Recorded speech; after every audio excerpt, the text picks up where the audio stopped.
Hello, good evening. आज मैं बहुत दिन बाद नया वीडियो बनाने जा रही हूँ। जैसा कि आप जानते हैं कि एनएचएम के थ्रू जो एग्ज़ाम हो रही है नर्स आयुर्वेद कंपाउंडर की, उसके 4 दिन ही बाकी रहे हैं। हर स्टूडेंट की अलग अलग प्रिपरेशन है, किसी की बहुत अच्छी प्रिपरेशन है तो किसी की एवरेज है और किसी की बिलो द एवरेज भी है। लेकिन मैं चाहती हूँ कि थोड़े से टाइम में आप बहुत अच्छा, जब एग्ज़ाम देने जा ही रहे हैं तो कुछ अच्छा देख के जाएं और एक अच्छे मोटिवेशन के साथ जाएं कि हाँ, हमें कुछ तो आता है। तो मैंने थोड़ी सी कोशिश की है कि मैं आपको बहुत कम टाइम में जो मुख्य चीज़ है वो मैं इंक्लूड करके बता सकूं 1-2 वीडियो में ही। और जो प्रीवियस ईयर के क्वेश्चंस हैं उनके हिसाब से उनको एनालिसिस करके मैंने जो टॉपिक इंक्लूड किया है मैं सिर्फ वही पढ़ाने जा रही हूँ। सबसे पहले मैंने परिचर्या लिया है। परिचर्या इसलिए लिया है क्योंकि आप एज ए नर्स या कंपाउंडर सबसे पहले जाएंगे तो आपका काम परिचर्या करना ही है और प्रैक्टिकल क्वेश्चन ज़्यादा पूछे जाते हैं, इसलिए मैंने परिचर्या सब्जेक्ट को ज़्यादा महत्व दिया है। परिचर्या में आपको सबसे पहले पता होना चाहिए कि चिकित्सा चतुष्पाद में क्या आता है। चिकित्सा चतुष्पाद में वेद आता है, द्रव्य आता है, परिचारक आता है और रोगी आता है। परिचारक के पर्याय आपको पता होना चाहिए कि परिचारक के पर्याय कौन कौन से हैं। परिचारक के गुण आपको पता होना चाहिए कि परिचारक, एक अच्छे परिचारक में गुण कौन कौन से होने चाहिए। मैं आपको बता दूं कि आपके पास टेक्स्ट बुक हो, चाहे दिव्य आयुर्वेद बुक हो, जो भी हो, उनमें से आप इन टॉपिक्स में ज़्यादा ध्यान दें। बहुत ज़्यादा थ्योरेटिकल डीप जाने की ज़रूरत नहीं है क्योंकि टाइम बहुत कम बचा है और आपकी बहुत अच्छी प्रिपरेशन भी है, तो आपको ये टॉपिक बिल्कुल नहीं छोड़ने हैं। तो आपको परिचारक के गुण पता होना चाहिए कि परिचारक में गुण क्या क्या है। उसमें आपको ये देखने की ज़रूरत नहीं है कि चरक क्या बता रहा है, सुश्रुत क्या बता रहा है, वाग्भट क्या बता रहा है। आपको बस पता होना चाहिए कि एक अच्छे परिचारक में ये गुण इंक्लूड होना। और याद करने का सबसे बेस्ट तरीका ये है कि आप सपोज करें कि आप एज ए परिचारक लग गए हैं और आपकी क्या रिस्पॉन्सिबिलिटी बन रही है, आप उस हिसाब से, और आप में क्या क्या गुण होने चाहिए। इसके बाद मैंने टॉपिक इंक्लूड किया है कि आतुर के गुण आपको देख के जाने हैं। आतुर के गुण में मैंने सामने इंक्लूड कर रखा है कि सत्ववान और ज्ञापक गुण को मैंने मेंशन कर रखा है। वो इसलिए, आतुर के बहुत सारे गुण होते हैं लेकिन सत्ववान का मतलब होता है धैर्यशाली और ज्ञापक का मतलब है कि रोग की स्थिति बताने वाला। ये 2 मुख्य गुण तो हमें पता होने ही चाहिए कि यह आतुर के गुण हैं। उसके अलावा भी बहुत सारे गुण हैं, वो आपको ध्यान में रख के जाने हैं।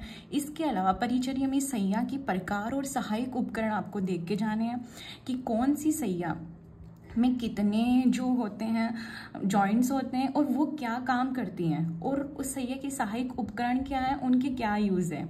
आहार के पोषक तत्व आपको देख के जाने हैं और उन पोषक तत्वों की कमी से कौन से रोग हो जाते हैं और उनकी अधिकता से क्या होता है, वो आपको गौर करके जाना है। रोगी के आहार पर आपको ध्यान दे के जाना है। रोगी के आहार पर ध्यान देने की बात करें तो जो हम कल्पना तैयार कर रहे हैं अलग अलग, उनमें आपको एक चीज़ देखनी है कि उसमें आहार क्या लिया जा रहा है, मतलब उसमें द्रव्य कौन से इंक्लूड किए जा रहे हैं और उसमें कितना गुना जल यूज़ किया जा रहा है। तो रोगी के आहार देख के जाना है। रोग की परीक्षा जो 5वीं 10वीं द्विविध से लेके 10वीं तक एक परीक्षा है, रोग परीक्षा है 5वीं, वो आपको ध्यान करके जाने की कौन कौन सी परीक्षा होती है। इसके अलावा तापक्रम मापन में शरीर के स्थान कौन कौन से हैं, कौन कौन से स्थान से रोगी का तापक्रम मापा जाता है और कौन से स्थान से अधिकतम तापक्रम आता है और कौन से कम आता है, और हमारी बॉडी का नॉर्मल टेम्परेचर क्या है वो आपको देख के जाना है। नाड़ी परीक्षण के स्थान आपको देख के जाना है कि कौन कौन से स्थान है, कहाँ कौन सी आर्टरी है जिससे हम नाड़ी परीक्षण करते हैं।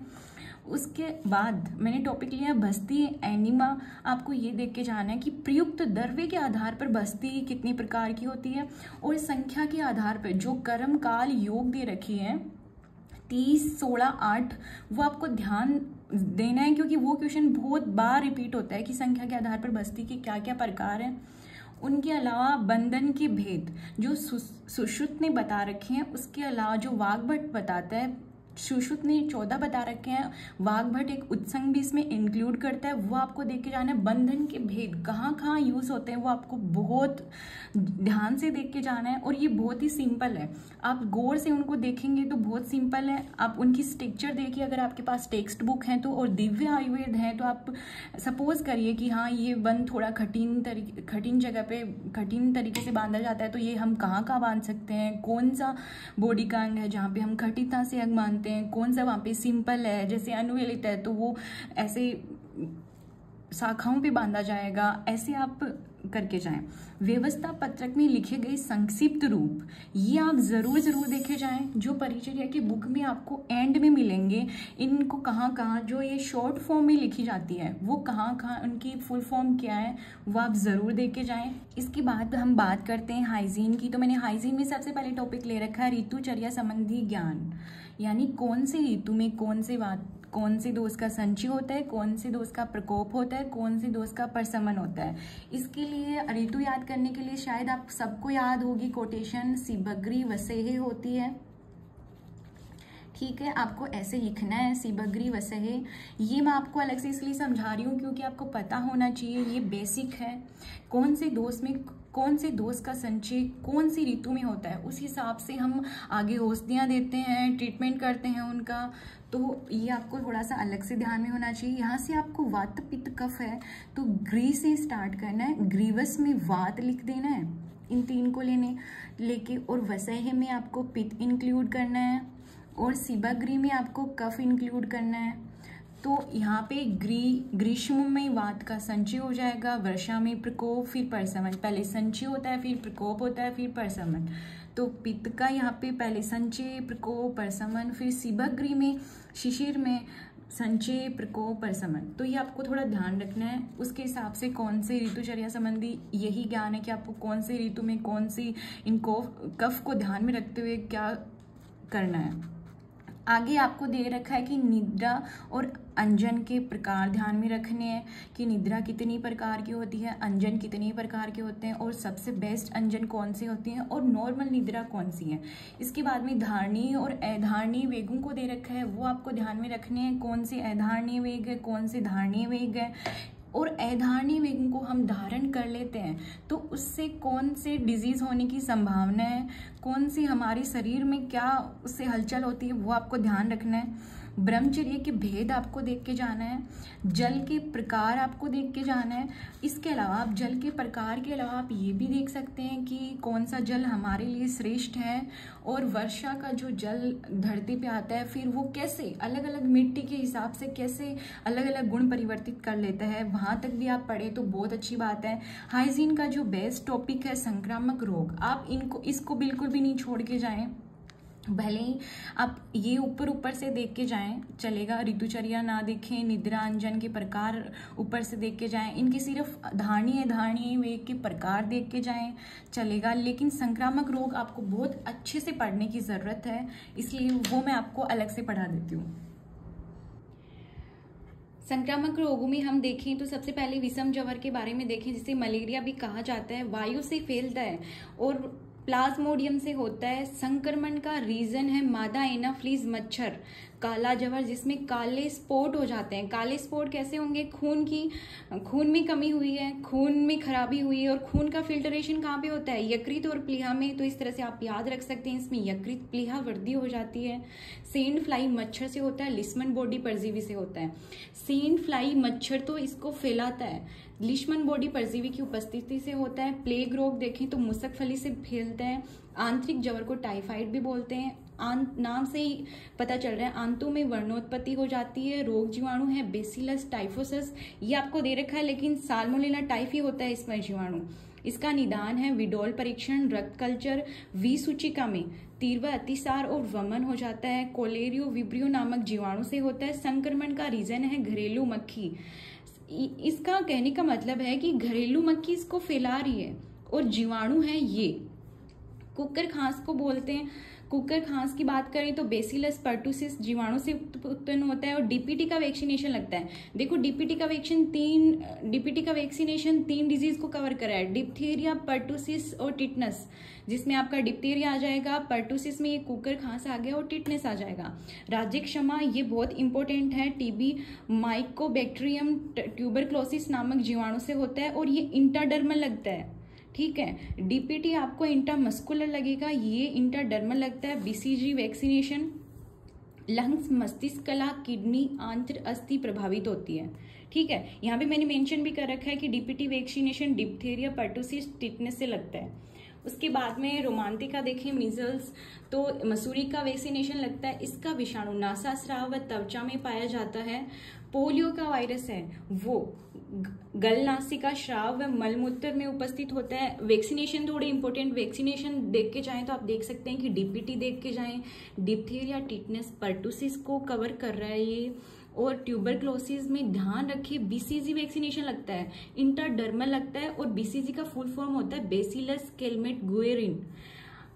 और डिप्थीरिया डीपीटी इंट्रामस्कुलर लगता है। पर्टुसिस में डिप्थीरिया हो ही गया। मीजल्स, ये एमएमआर वैक्सीन में थोड़ा ध्यान रखें, 3 डिजीज कवर कर रहा है, measles, mumps, rubella, 3 disease cover कर रहा है। इसकी फर्स्ट डोज लगती है 12 से 15 मंथ में और सेकंड डोज 12 से 15 मंथ के बीच और सेकंड डोज लगती है 4 to 6 ईयर के बीच। अब डीपीटी वैक्सीनेशन की बात करें, एक चीज ध्यान रखें, डीपीटी और जो ओरल पोलियो पिलाया जाता है वो दोनों साथ में ही चलते हैं। First dose 6 week, second dose 10 week, third dose 14 week. संक्रामक रोग के बाद में आपको योग के अंग देख के जाने हैं, यम, नियम, आसन, प्राणायाम, प्रत्याहार, धारणा, ध्यान, समाधि, ये योग के 8 अंग हैं। आप इनके अंदर क्या क्या होता है वो भी देख के जाएं। यम के अंदर क्या आता है, ये नियम के अंदर क्या आता है, आसन, प्राणायाम, प्रत्याहार ये क्या है, आपको ये देख के जाने हैं। इनमें से क्वेश्चन बनते हैं। षटकर्म आपको देख के जाना है, धोती, मतलब ये 6 कर्म वो है जिससे शरीर का शोधन किया जाता है। धोती, बस्ती, नेति, त्राटक, नोली, कपाल भाती, आपको ये देख के जाने हैं इनके अंदर क्या क्या होती है। और जो धोती क्रम है उसके अंदर कौन कौन से आते हैं, त्राटक क्या है, नूली क्या है, कपाल भाती क्या है, ये आपको अच्छे से देख के जाना है। बात करें एनाटोमी, फिजियोलॉजी, शरीर रचना विज्ञान की, तो इसमें आपको देखने कोष्ठांग 15 होते हैं। आपको देखने कौन कौन से कोष्ठांग दे रखे हैं, आशय 8 होते हैं, वो भी देख के जाने। कलाएं 7 होती है, लेकिन इनको आपको नंबर से ध्यान रखनी पड़ेगी। प्रथम पे कौन सी है, द्वितीय कौन सी है, तृतीय कौन सी है, फोर्थ कौन सी है, फिफ्थ कौन सी है। श्रोतस की बात करें तो अंतर्मुख श्रोतस 13 होते हैं, बहिर्मुख 9 होते हैं, लेकिन इसमें भी सुश्रुत और चरक ने अलग अलग बता रखे हैं, वो आपको जरूर देख के जाने हैं। हर जगह आपको सुश्रुत चरक देखने की जरूरत नहीं होती, लेकिन श्रोतस आपको देख के जाने हैं, क्योंकि बहुत बार पूछा जाता है कि सुश्रुत ने क्या नहीं बताया और उसने क्या नया इंक्लूड किया है। गर्भोदक भाव देख के जाने। चरकानुसार 6 बता रखे हैं, सुश्रुत ने 4 बता रखे हैं। तो मातृज, पितृज, आत्मज, सत्वज और सात्मेज, रसेज में कौन कौन से भाव आते हैं वो आपको देख के जाने। दांतों के प्रकार देख के जाने। ICPM फुल वो फॉर्मूला के हिसाब से कि जो 2102 फॉर्मूला होता है और 2123 से स्थायी दांत 32, यहाँ पे 20 दे रखे हैं। ICPM हो गए, आप इससे ध्यान रख सकते हैं कि इंसाइजर कितने हैं, केनाइंस कितने हैं, प्रीमोलर्स नहीं है, मोलर कितने हैं। आर्तव स्वरूप कैसा होता है वो देख के जाना है। शुद्ध शुक्र क्या है वो देख के जाना है। वात, पित्त, कफ के स्थान, प्रकार, गुण, ये टॉपिक मैन है, ये आपको नहीं छोड़ना है। हाइजीन के अंदर ये टॉपिक नहीं छोड़ना है। आहार पाक की क्रिया, अवस्था पाक और निष्ठा पाक। विपाक कोई बोलते हैं, निष्ठा पाक, अवस्था पाक बोलते हैं कि पाचन की प्रोसेस कहाँ कहाँ से गुजर रही है, कि पहले मधुर है, फिर अम्ल है, फिर कटु है। और निष्ठा पाक है विपाक, भोजन के पाचन के बाद का जो प्रोसेस है वो है निष्ठा पाक। औषध द्रव्य की बात करें तो उसमें आपको आयुर्वेद अवतरण देख के जाना है, क्योंकि अलग से सिलेबस में वो कर रखा है इंक्लूड, इसलिए। और ये जो दे रखा है बृहद पंचमूल में कौन कौन से द्रव्य आते हैं, लघु पंचमूल, दशमूल, त्रिफला, चतुर्बीज, त्रिकटु। पंचकोल, सदूषण, पंचलवन, त्रिजातक, चतुर्जातक, शिराष्टक, मूत्रपंचक, मूत्राष्टक, पंचगव्य, पंचामृत। इनमें कौन कौन से द्रव्य आते हैं वो आपको देख के जाने हैं। गुरुवादी और परादी गुण कौन कौन से हैं वो आपको देख के जाने हैं। आप इतना ध्यान रखिए कि गुरुवादी में कौन से गुण आते हैं, परादी में कौन से आते हैं, और कौन से जो 20 गुण है उसमें कौन सा महाभूत प्रधान है वो देख के जाना है। वीर्य विभाग के बारे में भी आप जानकारी देख के जाएं। और मैं चाहती हूँ कि आपकी पहले से प्रिपरेशन नहीं है तो औषध द्रव्य के लास्ट में जो आपको ड्रग्स देख के दी हुई है वो आप ना देखें। अब एक लास्ट रसशाला बच जाती है DNNP फर्स्ट ईयर में, जिसमें स्टार्टिंग में यंत्र दे रखे हैं वो आप देख के जाएंगे कौन से यंत्र का क्या काम है, किसका शोधन कर रही है, किसका मारण कर रही है, तो वो आप थोड़ा देख के जाएं। रसशाला के एंड में कुछ दे रखी है कि कौन सी औषध में क्या अनुपान है और किसकी भावना लग रही है। ये बहुत ही इंपॉर्टेंट पोर्शन है, यहाँ से क्वेश्चन बनते हैं। अगर आपने कोई हॉस्पिटल ज्वाइन कर रखा है, आपके सामने से ये औषधि गुजरती हैं, तो आपका ये ध्यान रखना बहुत इजी है आपके लिए। लेकिन जो कभी हॉस्पिटल जिन्होंने ज्वाइन नहीं किया उनके लिए बहुत मुश्किल हो जाती है कि कैसे याद रखें, इतनी सारी ड्रग्स हैं, कौन कौन से द्रव्यों से मिलकर बनी होती हैं, कौन से अनुपान हैं और किसकी भावना दी जा रही है। तो मैं आपको थोड़ा सा अपना मतलब सिंपल बना के कराने की कोशिश करूँगी, याद करवाने की, कि आपको याद हो, ठीक है। तो मैंने आप एक साथ याद करने की बजाय इनको ग्रुप में ले, ठीक है। जैसे मैंने यहाँ पे औषध और अनुपान लिख रखे हैं, उसी तरह मैंने इधर लिख रखी है कि कौन सी चीज़ में किसकी भावनाएं लगती हैं। तो आप सबसे पहले 3 चीज़ें लें, त्रिभुवन ले, त्रिभुवन कृति रस लें, ठीक है। और इसके अलावा आप ले लक्ष्मी विलास और आनंद भैरव रस, ठीक है। ये तीनों क्यों ले, क्योंकि ये तीनों ही जवर में काम आते हैं और इन तीनों में ही पारद काम में नहीं लिया जाता। आपको ये ध्यान रखना है कि इनमें पारद काम में नहीं आ रहा है। आपको बहुत बार ऑप्शन में पूछ लिया जाता है कि कौन सी औषधि में पारद काम आ रहा है, मतलब औषधियाँ दी जाती है। तो आप थोड़ा सा इतना सा ध्यान रखिए, इतनी ज़्यादा याद नहीं कर पाएंगे आप एंड मोमेंट पे, लेकिन थोड़ा सा ध्यान रख सकते हैं कि कौन सी ड्रग्स को इन्होंने स्किप कर रखा है, कौन सी को नया इंक्लूड किया है। तो इन तीनों में ही पारद नहीं मेंशन किया गया है। आनंद भैरव रस में नींबू रस की भावना लगती है, ठीक है। लक्ष्मी विलास रस में दंतिमूल कवात की भावना लगती है, ठीक है। उसी प्रकार इन तीनों के अगर हम अनुपान देखें, लक्ष्मी विलास, आनंद भैरव रस और त्रिभुवन कृति रस, तो इसमें अदरक सवरस की भावना दे रखी है। अदरक सवरस की भावना लगती है। त्रिभुवन में अदरक सवरस के साथ मधु भी ले सकते हैं, तुलसी पत्र के साथ मधु भी ले सकते हैं, ठीक है। इसके बाद आप पिष्टियों पे जाइए। पिष्टि है तो मधु, नवनीत, दूध, ये 3 अनुपात ले रखें आप। मधु, नवनीत, दूध याद रखें। जो भी पिष्टि आएगी, मधु, नवनीत होता है मक्खन, मतलब मलाई, दूध की मलाई को ही बोलते हैं नवनीत, दुग्ध, ये तीनों अनुपान लेने। और पिष्टियों में हमेशा गुलाब जल की भावना लगेगी, फिक्स है। गुलाब जल के साथ मर्दन करते हैं, तीनों को मर्दन करके सुखाते हैं, यानी उसकी भावना लग गई। गुलाब जल के साथ 21 दिन तक मर्दन करते हैं। पिष्टियों को तो गुलाब जल के साथ मर्दन करेंगे, चाहे कोई भी पिष्टि आ जाए, ठीक है। और उससे पहले हमने जो देखे हैं जवर में काम आने वाले, उनके हमने अलग अलग देख लिए कि हाँ इसमें इसकी भावना लगती है।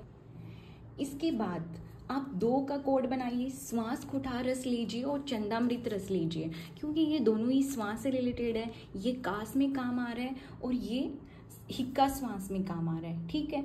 इन दोनों में ही पारद काम में लिया जाता है। इसमें अनुपान है अदरक सवरस, बहेड़े का चूर्ण, आप अदरक सवरस ध्यान रखें। और इसमें बकरी के दूध की भावना दी जाती है, ठीक है। ये 2 रखें। पिष्टियों का अलर्ट बना ले कि हाँ भाई पिष्टियाँ ये हो गई। इसमें गुलाब जल काम में ले रहे हैं। अनुपान में ये शीतल द्रव्य काम में ले रहे हैं। उसी प्रकार से अगर आपको जवर है तो जवर में तीनों एक साथ लीजिए। लक्ष्मी विलास, आनंद भैरव की इसमें कौन से भावना लग रही है, अगर आप इनको ऐसे ग्रुप में याद रखेंगे तो आपको थोड़ा इजी पड़ेगा। उसके बाद आप सूत सेकर रस, इच्छा भेदी, ये दोनों साथ में लीजिए। ये एसिडिटी में काम आ रहा है और ये विरेचका अधिकार में काम आ रहा है, ठीक है। दोनों पेट से रिलेटेड हो गई। इसमें भी पारद यूज हो रहा है, इसमें भी पारद यूज हो रहा है। सूत सेकर रस जो एसिडिटी में काम आ रहा है, उसमें भांगरे की सवरस की भावना लगेगी, ठीक है। इच्छा भेदी के अंदर जल की भावना लगेगी। विरेचक का काम कर रहा है, इसमें जल की भावना लगेगी।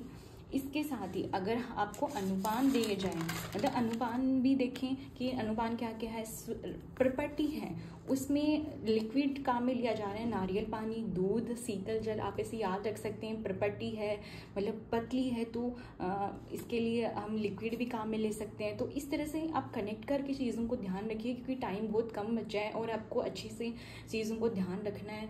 तो आप थोड़ा सा इनको ऐसे करके याद कर सकते हैं।